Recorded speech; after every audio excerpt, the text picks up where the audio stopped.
What's up, dudes? Overnight Oats thoughts today. This is.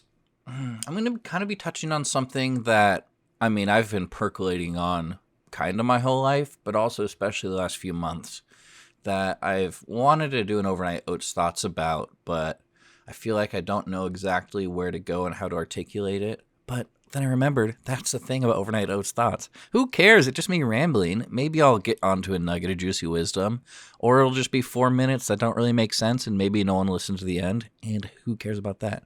I'm just getting it out of me. But surprise, surprise, this has to do with the internet, one of my favorite topics, and I think it's an important one because it's clearly been a massive change in human society and the way we interact and the way we socialize. And a few things about the internet that I think really dictate the way it works. First of all, the infrastructure of the modern internet is based around ad buying and has capitalist incentives, and I think, in my opinion, that's where a lot of the worst aspects of it come from. We're talking like algorithmically boosted things, and that leads to all the different rabbit holes you could go down. And boy, howdy, there are a lot, and they can get pretty ugly. I'm talking QAnon stuff, like manosphere stuff. We're really seeing it a lot. Anyway, that's all to say, the internet, every single person's experience of the internet is wholly unique. And I think that's really what changes a lot compared to previous methods of communication or mass media. Like, I think when you look at a lot of differences, generational like warfare or whatever, I think is pretty simplistic. But there are some interesting differences to see just when people grew up and when people um, when they were developing, at what age, like what methods of communication and media were around.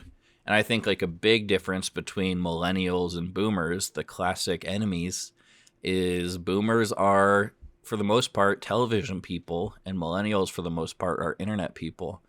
And there's probably pros and cons to each. Like, it does seem kind of nice, like back in the day, when just everyone was talking about the same sorts of shows. You could get into cool conversations, I bet. Whereas now, like, there's so many niche interests and subcultures that sometimes, like, you just have a completely different experience of that internet world than someone else, which I think can be beautiful, especially when you're able to just share and like kind of explain why that's important to you. But I think that probably adds, people have talked about this forever, but adds to the polarization and just the different realities that people possess and different sources of information and truth. But people have talked about that forever. But another part of the internet that I think we all feel but isn't really spoken to directly is the way that it is.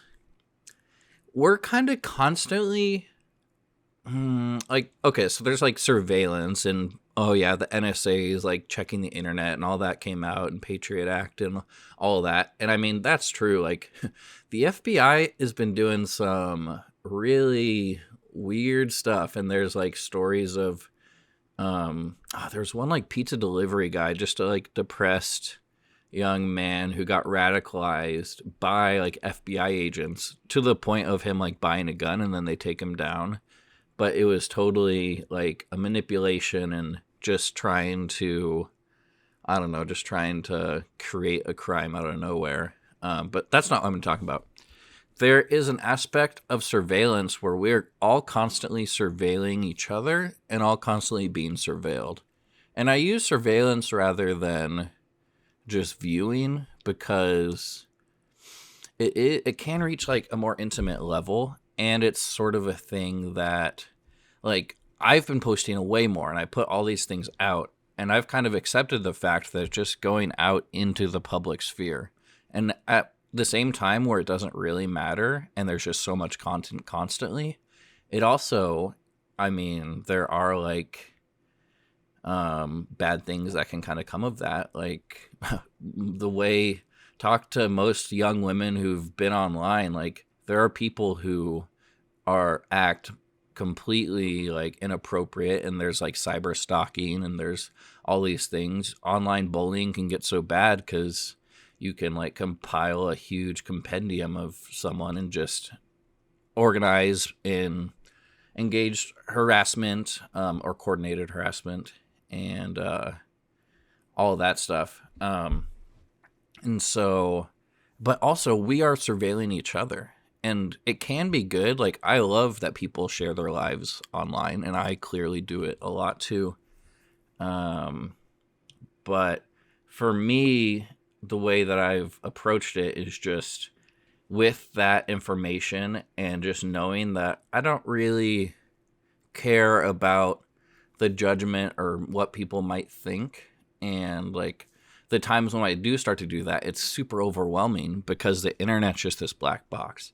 Like being in a public forum in the old way of it, like if we had public squares that people are hanging out, you're in public and you're being perceived, but you're also perceiving the people that are perceiving you. Whereas the internet, there is something of just like a shroud of fog and mist. And I think that adds a lot of anxiety around it, and that's why there are people that don't post very much, or people who are worried about their what their job would think, or just what they're being perceived as, or worried that they're going to say something wrong and get canceled.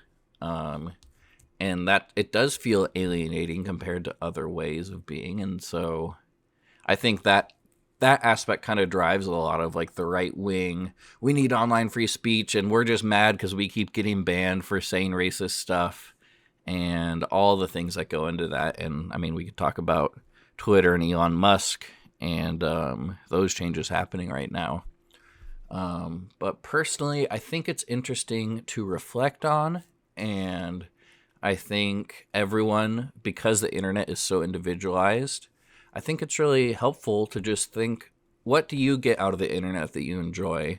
And what do you enjoy putting on there? And what are some ways that you can better use it for yourself? Because personally, in the last 2 years especially, I'm just trying to maximize what I can get out of the internet, because I live this life that's somewhat alienated due to economic factors. I work a job that we're mostly just each doing our own thing, and I live alone, and you kind of have to make an effort to be with people and to share. Like, I could very easily just be a total hermit, and I had been, like, during the quarantine, I kind of did. But I also realized, oh, you can, like, meet people and make friends and just kind of live out loud online. And that's really what I've been doing. And it started with getting the camera and just realizing for like 5 years I had not taken many pictures, and I don't really share my life with people, especially people that I don't see who might follow me on these different internet social media places.